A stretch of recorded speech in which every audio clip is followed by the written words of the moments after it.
Dans cette formation, je vais vous parler des 5 erreurs qu'il faut absolument éviter pour votre site internet, qu'il soit créé ou alors qu'il soit prêt à être optimisé. Comme je vous l'ai dit dans la précédente vidéo, il y a beaucoup de personnes qui ont un site internet et qui se servent uniquement de 3% de leur potentiel. Le site internet, en fait, c'est une carte de visite ou alors c'est un portfolio, c'est une sorte de démonstration.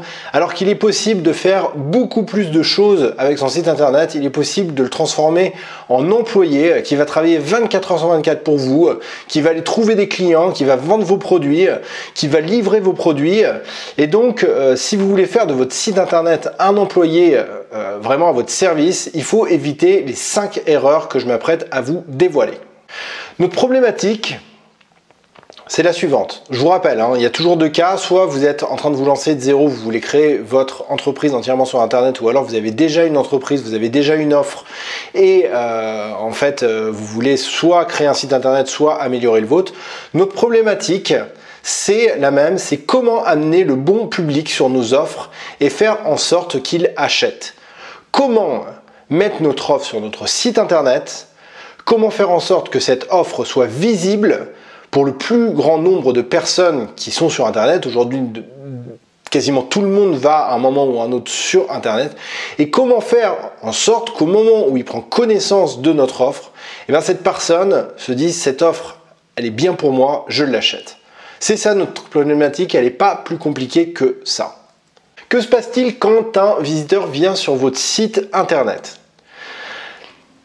Sur internet, un visiteur, un internaute, il cherche une information précise, il cherche une solution pour régler un problème qu'il a. Si là tout de suite j'ai un problème, par exemple que mon logiciel là qui fait cette vidéo qui me sert à faire ma présentation se met à planter, que j'arrive pas à trouver le problème, le premier réflexe que je vais avoir, c'est d'aller sur Google et de taper une question qui est en relation avec le problème que je suis en train de rencontrer. Donc comment régler le problème de mon logiciel qui est en train de bugger. Une personne qui a un problème d'eczéma va aller sur Google pour taper comment régler des problèmes d'eczéma. Voilà. Un internaute cherche la plupart du temps une solution pour régler un problème qu'il a. Le premier cas, c'est que l'internaute qui va arriver sur ce site internet, c'est que en fait, ils ne connaissent pas votre site internet, ils ne connaissent pas votre offre. Et ça arrive, dans la plupart des cas, c'est 80-90% du temps. Les personnes qui arrivent sur votre site internet ne vous connaissent pas, ils ne connaissent pas votre offre. Et dans ce cas-là, en fait, ces personnes-là n'ont pas confiance en vous et dans la solution que vous proposez. Et c'est normal, c'est l'instinct humain. Quand on découvre quelque chose pour la première fois et que cette chose-là, en fait, on ne sait rien sur elle, on a tendance à être un petit peu méfiant. On n'a pas confiance. Il nous en faut un petit peu plus pour qu'on donne notre confiance. Et c'est bien normal quelque part. Et donc ce visiteur en fait qui vous découvre pour la première fois, même s'il est intéressé, même s'il lit, en fait, il n'est pas en confiance, il n'est pas prêt à acheter. Pensez un petit peu à vous, à vos modes de consommation. Est-ce que vous achetez direct quand vous tombez sur un site internet que vous ne connaissez pas lors de votre première visite? À mon avis, la réponse est non. Et dans peu de cas, la personne, en fait, il vous connaît. Il connaît votre offre, il est déjà client ou alors il envisage de le devenir parce que peut-être qu'en fait, ça fait 3 semaines qu'il a un problème d'eczéma, ça fait 3 semaines qu'il cherche des solutions sur Internet. Plusieurs fois, il est arrivé sur votre site Internet et en fin de compte, en venant sur votre site Internet, il a commencé à lire votre contenu, ça revient et ça commence à faire son chemin dans sa tête que votre solution est une solution envisageable. S'il n'est pas encore client, il y a besoin de preuves supplémentaires que votre offre est la meilleure pour passer à l'achat. Donc voilà, il n'est pas encore client, ça fait 2-3 semaines qu'il est en train de chercher des solutions pour son problème. Il vient souvent sur votre site, il voit l'offre, mais il est encore réticent. Il va falloir que vous lui apportiez plus pour qu'il se dise ok, cette offre elle est bien. Déjà d'une, c'est pas une arnaque. Si j'achète, je vais bien recevoir mon produit. Et de deux, le produit en fait il marche bien. Ça n'a pas été, c'est pas un produit limite miracle en fait qui donne aucun effet. J'ai des preuves. Là, je vais pouvoir passer à l'achat. Alors comment faire justement pour amener votre visiteur dans cet état d'esprit de confiance et de potentiel acheteur? Premièrement, il faut donner des informations précises sur vos produits aux visiteurs qui viennent sur votre site internet. Il faut vraiment que votre produit il soit très bien décrit. Il faut que vous expliquiez de manière très claire les bénéfices que votre produit apporte. Ce qui est le mieux également, c'est que le produit, en fait, vous l'ayez créé vous-même et que vous l'ayez créé pour régler un problème que vous rencontriez vous-même. Donc imaginons sur notre exemple de l'eczéma, il y a quelques années vous souffriez vous de l'eczéma, vous avez inventé une solution pour ne plus avoir d'eczéma et cette solution vous la commercialisez aujourd'hui et vous expliquez votre histoire et vous êtes la preuve vivante en fait que votre produit fonctionne. Il faut que vous donniez de la valeur gratuitement à vos visiteurs également. Avant qu'ils passent à l'achat, il faut que vous faut que vous leur donniez des choses. Je vais rester sur cet exemple jusqu'à la fin. Donc pour l'eczéma, vous pouvez, avant d'essayer de vendre un produit, vous pouvez donner des conseils, étant donné que vous, dans mon exemple, vous avez eu des problèmes d'eczéma par le passé, vous pouvez donner des conseils à la personne qui souffre de l'eczéma, comment bien vivre avec son eczéma. Vous pouvez lui expliquer comment vous faisiez à l'époque pour gérer certaines crises. Est-ce que vous aviez des recettes de grand-mère? Comment vous faisiez d'un point de vue social de temps en temps quand votre corps était recouvert d'eczéma? Alors je suis désolé pour cet exemple d'eczéma, c'est pas le plus glamour qui existe, mais au moins il a le mérite d'être assez clair.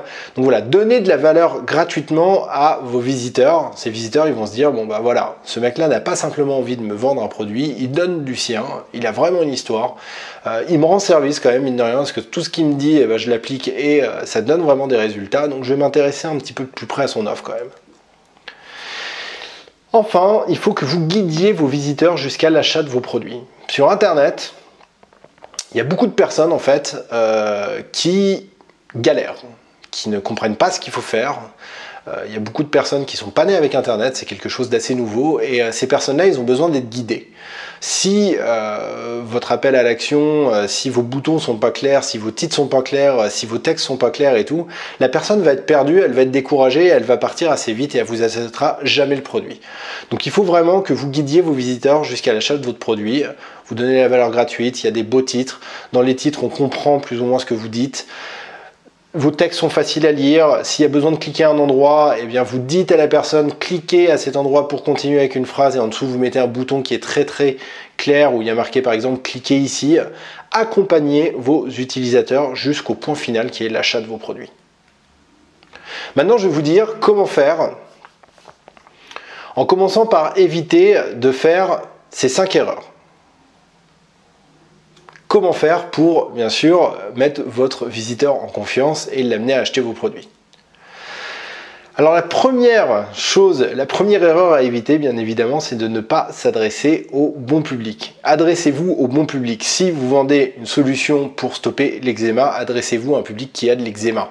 Parce que si vous faites un site internet et que vous ne précisez pas que vous vous adressez aux personnes qui ont de l'eczéma, eh bien, en fait, les personnes qui ont de l'eczéma ne sauront pas que ce site internet est fait pour eux. C'est vraiment très simple, mais beaucoup de gens l'ignorent et il y a beaucoup de sites internet qui en fin de compte ne vendent pas parce que la cible n'est pas très précise. Comme je vous l'ai dit, dites dans vos titres le public à qui vous vous adressez.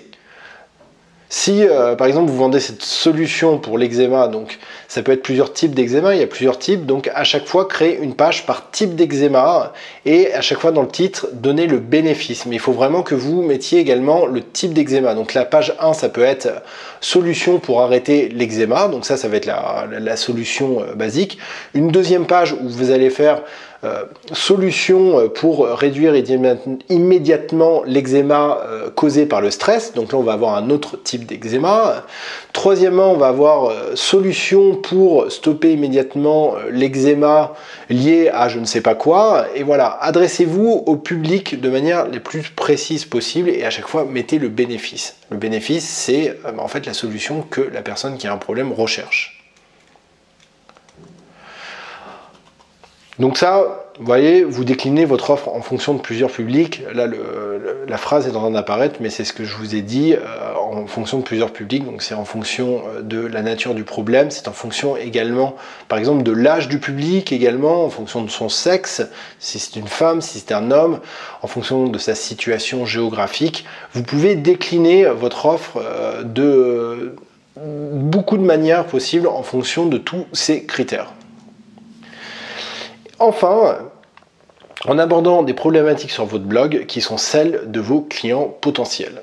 Il va falloir que vous créez un blog, même si vous avez un site vitrine, que vous faites de la prestation de service. Là on va quitter un petit peu l'eczéma. Si par exemple vous faites de la prestation de service, vous allez peut-être vous dire mais à quoi ça va me servir de faire un blog? Eh bien en fait ça va vous permettre d'attirer du public qualifié, du public qui est susceptible d'acheter votre produit. Imaginons que votre prestation de service c'est...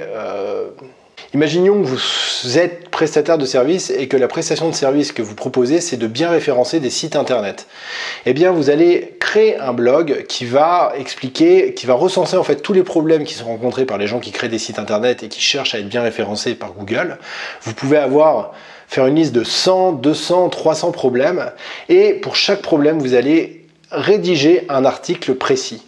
Et quand vous aurez 300 articles qui répondront à 300 problèmes dans votre thématique, il y aura beaucoup de chances que quand les gens rencontrent un problème, eh bien ils tombent sur un de vos articles. Et en tombant sur un de vos articles, si votre article résout en partie le problème de ces personnes-là, ils vont peut-être aller voir d'autres articles parce qu'ils vont peut-être se dire « Ah bah lui, il a des choses intéressantes à me dire ». Et peut-être qu'au fur et à mesure, ils vont s'intéresser à votre offre. Et le fait d'écrire des articles sur des problèmes précis que les personnes dans votre thématique rencontrent, eh bien ça fait venir un public ciblé et vous êtes sûr de ne pas attirer un public en fait qui n'est pas intéressé par l'achat de votre offre. La deuxième erreur, c'est de ne pas proposer une offre gratuite et ne pas capturer les emails de vos visiteurs. Pourquoi? Parce qu'un visiteur qui ne vous connaît pas et ne connaît pas votre offre n'a pas confiance en vous, comme je vous l'ai expliqué, et en la solution que vous proposez. Il n'est pas prêt à acheter tout de suite. Donc ça, je vous l'ai expliqué, déjà le fonctionnement, je ne vais pas me répéter, il a besoin d'un petit peu plus. Il doit prendre confiance et constater par lui-même que vous êtes la meilleure personne sur qui il puisse compter pour trouver une solution à son problème. Et pour qu'il prenne confiance, il faut que vous lui donniez de la valeur. Il faut que vous deveniez quelque part la personne la plus qualifiée à ses yeux dans votre thématique.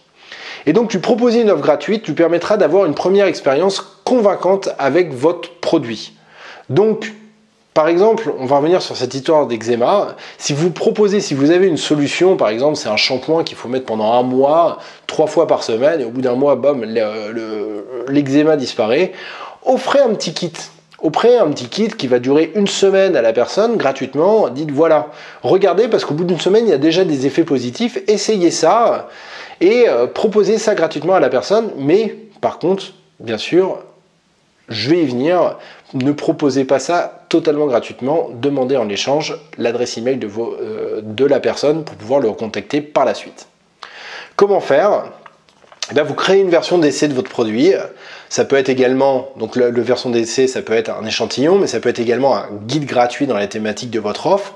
Pour l'autre exemple du référencement naturel, si vous êtes prestataire de services de référencement naturel, vous pouvez créer un guide gratuit qui va initier les personnes aux tâches élémentaires qu'il faut faire sur un site internet pour bien référencer un site. Offrez ce cadeau en échange des coordonnées de votre prospect, donc ça c'est assez simple, c'est sur votre site internet, vous mettez un formulaire de capture, vous expliquez à la personne que si elle laisse son adresse email et éventuellement son adresse si vous envoyez l'échantillon par courrier, eh bien elle va recevoir son échantillon et elle pourra tester votre offre et c'est entièrement gratuit et que l'adresse email va vous servir uniquement à la recontacter par la suite, que ça va rester entièrement privé. Il faut vraiment bien lui dire ça pour pas qu'elle se dise qu'elle tombe dans une arnaque. À l'intérieur de votre offre gratuite, vous allez proposer à votre prospect d'acheter votre produit.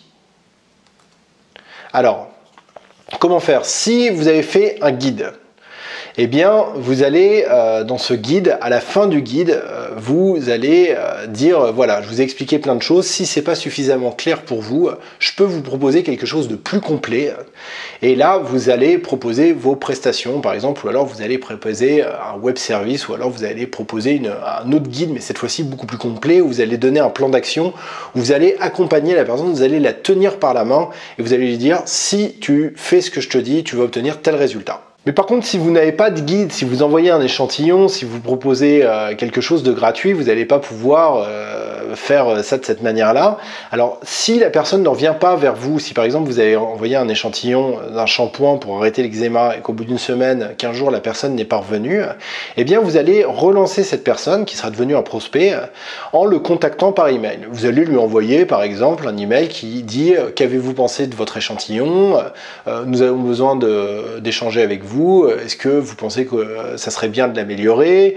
Est-ce que vous seriez intéressé pour l'acheter ?» Vous le relancez, vous vous rappelez à son bon souvenir, et si en fin de compte son expérience a été bonne avec l'échantillon que vous lui avez offert, il y a des chances qu'il soit intéressé par l'achat du produit. La troisième erreur, c'est de ne pas faire des appels à l'action précis. Donc comme je vous l'ai dit précédemment, pourquoi ? Parce qu'un visiteur qui est devant votre offre a besoin d'arguments pour passer son achat. Il a besoin aussi qu'on le pousse à prendre sa décision, qu'on le guide. Avant ça, il y a également ce que je vous ai dit avant, c'est que Internet pour certaines personnes, c'est pas évident. Tout le monde n'est pas né avec Internet. Il y a certaines personnes qui galèrent, tout simplement. Moi, j'en connais. Mes parents, par exemple, quand ils arrivent sur un site Internet, c'est un peu la catastrophe parce que ils savent pas où aller et tout, quoi. Donc voilà, c'est pas facile. Donc il faut guider vraiment vos visiteurs à l'aide de titres qui sont bien visibles, de textes qui sont faciles à lire, de boutons et d'instructions au-dessus des boutons.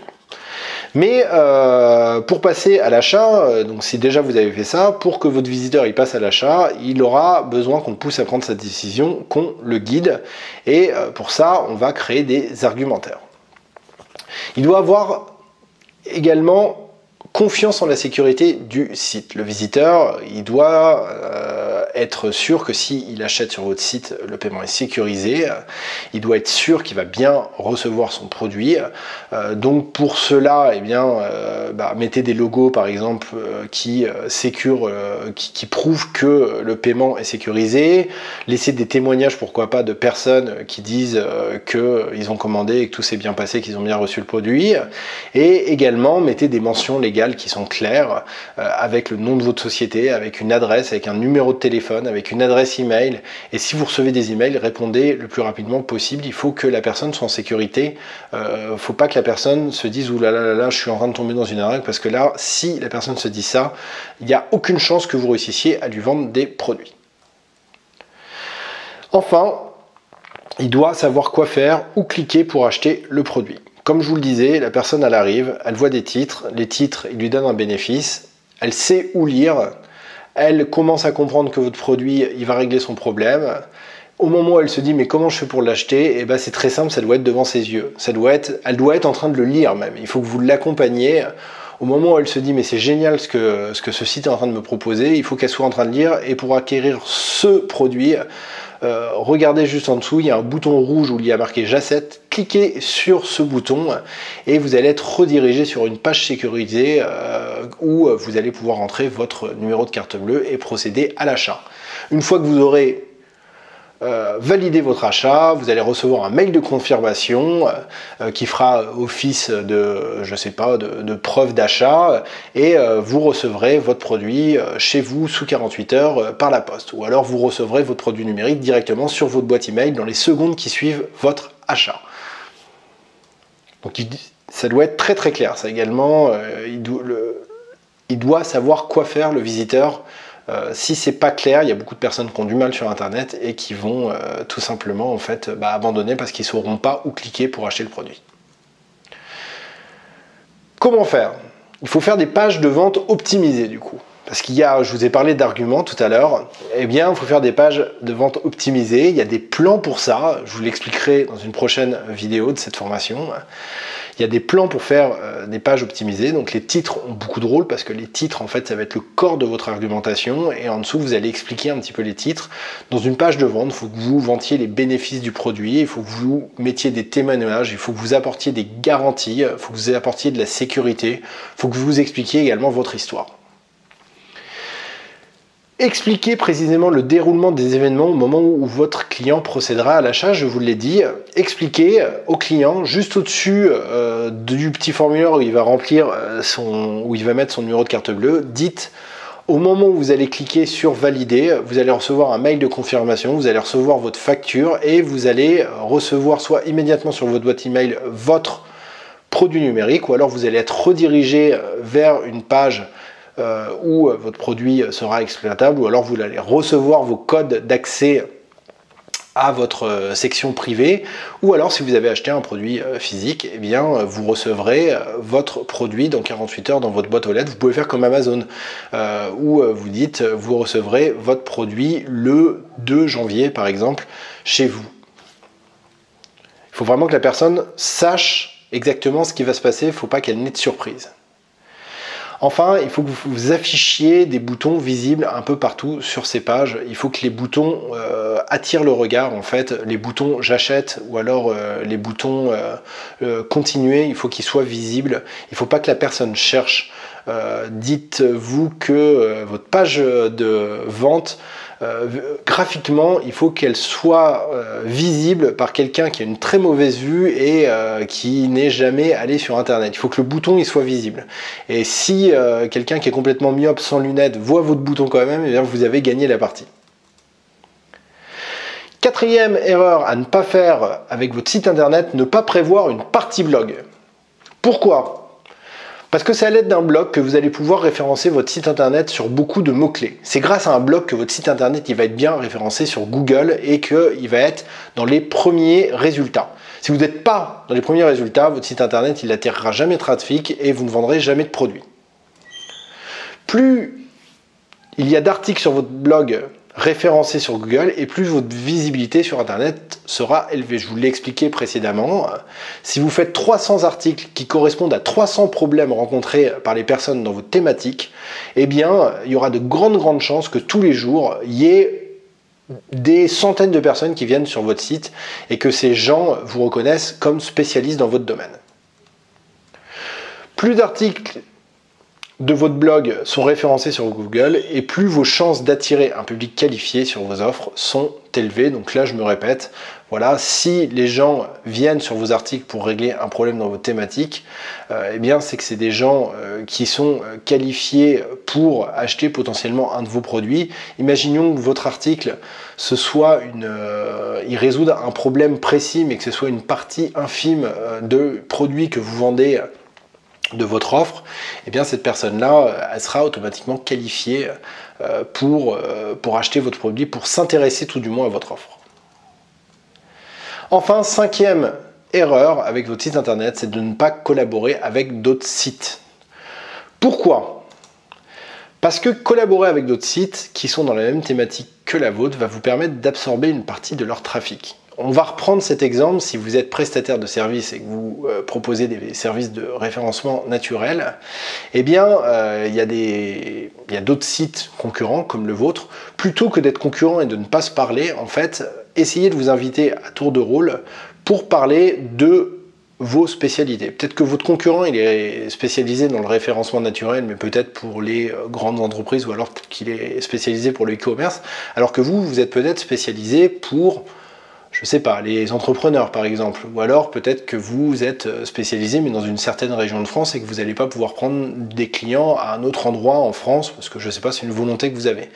Et dans ce cas-là, ce qui va être intéressant, c'est que en allant chez lui, vous allez quand même absorber une partie du trafic de votre concurrent, une partie de ce trafic qui veut avoir des réponses en référencement naturel, mais pour qui l'offre de votre concurrent en fait n'est pas totalement bien quoi en fait, mais qui risque d'être intéressé par la vôtre. Et de l'autre partie, votre concurrent, eh bien, il va absorber une partie de votre trafic qui eh bien voilà, sera intéressé par votre contenu à vous aussi, mais qui ne sera pas forcément disposé à acheter votre offre pour X raisons et qui sera plus intéressé par l'offre de votre concurrent. Et comme ça, ainsi, ça fait une sorte de cercle vertueux où tout le monde s'y retrouve. Ensuite, plus d'autres sites parlera du vôtre et meilleur sera votre référencement sur Google. C'est-à-dire que dans votre thématique, si tous les sites de votre thématique parlent de votre site et qu'il y a des liens sur ces sites qui pointent sur votre site, eh bien Google va se dire ce site, tout le monde en parle, c'est un très bon site, je le remonte dans mon référencement. Et voilà, ne serait-ce que pour ça, essayez de faire des collaborations avec les autres sites de votre thématique pour remonter votre référencement à vous. Si vous ne faites pas ça, vous n'aurez pas un site internet bien référencé. Comment faire ? Contactez les administrateurs des différents sites de votre thématique et proposez-leur de rédiger un article sur leur site. La plupart du temps, ils vont être d'accord parce que en fait, créer du contenu, ça demande du temps, ça demande de la ressource, ça demande de faire des efforts. Et là, vous leur proposez d'écrire gratuitement un article sur leur site, à condition simplement de mettre un lien vers le vôtre. Donc, ils vont être d'accord la plupart du temps. Écrivez un email sympa et dites également que au bout de quelques mois, pourquoi pas, ou alors en retour, vous pouvez également publier un article à eux sur le vôtre. Et ça, du coup, ça sera bien. Ce qui est bien aussi, c'est de s'interviewer. Donc, vous pouvez proposer à votre concurrent, eh bien, en retour, moi, je t'interviewe et je mettrai un lien vers ton site en retour dans l'interview qui sera publiée sur mon site. Proposez également à des blogueurs de votre thématique de vous interviewer. Donc voilà, là, c'est les sites, c'est les concurrents, mais il y a également les blogueurs dans votre thématique. Il y a des gens qui font du blogging, qui ont des réseaux Facebook, qui ont des réseaux sur YouTube aussi. Eh bien, proposez à ces personnes de vous interviewer. Ça vous permettra de faire découvrir votre site internet, votre offre à un autre public. Veillez bien évidemment à ce qu'il y ait toujours un lien qui pointe de ces sites, de ces blogs de votre thématique vers le vôtre quand vous publiez un article ou quand vous êtes interviewé. Demandez toujours qu'il y ait un lien qui pointe vers votre site et ça aidera votre référencement naturel, ça vous fera monter dans les positions Google.